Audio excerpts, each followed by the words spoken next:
ডিম এর আগে আমি অনেকবার বলেছি, উনি বলেছে শুধু মমতার কাছে চলে যেতে, ব্লকে চলে যেতে, যা পারবে তাই করোগা বর্ষার মাধ্যমে।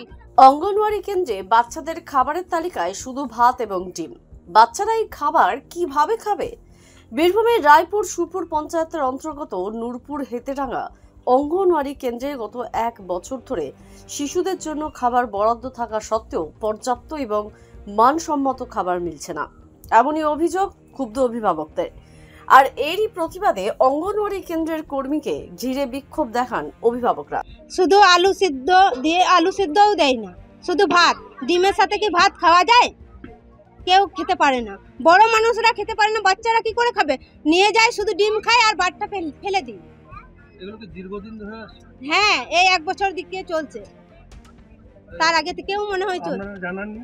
জানাই, ওকে বলছি দিদিমণিকে, দিদিমণি বলছে তোমরা অফিসে জানাও,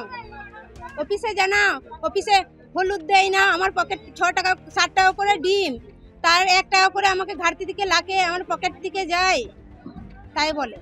অঙ্গনওয়াড়ি কেন্দ্রের কর্মী অবশ্য সমস্ত অভিযোগ অস্বীকার করে জানান, সরকারি বরাদ্দ যতটুকু আসে সেই অনুযায়ী খাবার পরিবেশন করা হয়। বরাদ্দ কম থাকলে অতিরিক্ত দেওয়ার সুযোগ থাকে না বলেও তিনি দাবি করেন। এরা যেটা অভিযোগ করছে সেটা হলো যে ভাতের দিনকে 3 দিন ভাত হয়, সোমবার শুক্র, সেদিন শুধুমাত্র ডিম সেদ্ধ আর ভাত কেন দেওয়া হয়, আলুর ঝোল কেন দেওয়া হয় না? তা ওরা কি ঝোল ছাড়া ভাত খেতে পারে? তো সরকার তো আমাদেরকে বাচ্চাদের জন্য কোনো আলু বরাদ্দ করেনি, তাহলে আমি দিনের পর দিন কোথা থেকে ওদেরকে আলু দেবো? আলুর ঝোল কি করে দেবো ওদেরকে? হ্যাঁ, ওরা এখন চাচ্ছে আলুর ঝোল দিতে হবে। হ্যাঁ, এটাই ওদের নিয়ে। আর যদি খাবারের গুণগত মান বলে, খাবারের গুণগত মান কোনো অংশে মানে খারাপ নয়। এবার কেউ যদি জোর করে বলে সেখানে কিছু বলার নেই। আর সবজির কথা, সবজি আমরা খিচুড়ির দিনকে দেই। হ্যাঁ, এবার আমাদের সব দিকে করে আমাদের যতটুকু দেওয়া সম্ভব আমরা ততটা দেই। আমাদের তো 2.5 মাস ধরে তো সবজির বিলই ঢুকছে না, ডিমের দাম বেড়ে গেছে আমাদের সব দিকে, তারপরে জ্বালানি কাঠে আমরা মানে আমাদেরকে ভর্তুকি দিতে হচ্ছে। তাহলে সব কিছু মিলিয়ে তারপরে তো আমরা দেবো, তাও আমরা দিচ্ছি, আলু দিচ্ছি, শাক দিচ্ছি, বা কোনো দিন আলু দিচ্ছি, গাজর দিচ্ছি, এইভাবে আমরা দিয়ে যাচ্ছি পরিমাণ মতো। হ্যাঁ, কত পয়সা বরাদ্দ সবজি সেটা দেখুন না। আমি ওদেরকে বলেছি, আমি দেখিয়ে দিয়েছি লিস্টটা, ওরা বলছে আমি কিন্তু লিস্টটা করে টাঙানোই আছে, মায়েরা তো ভেতরে যায়, টাঙানোই আছে, আমি দেখিয়ে দিয়েছি।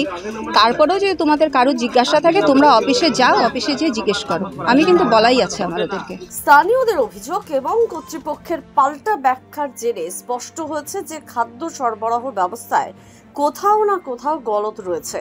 শিশুদের নিয়মিত পুষ্টিকর খাবার নিশ্চিত করতে এবং বরাদ্দ বন্টন প্রক্রিয়া নিয়ে স্বচ্ছ তদন্তের দাবি তুলেছেন গ্রামবাসীরা। বোলপুর থেকে বিশাল দাসের রিপোর্ট, দ্য সহজ পাঠ।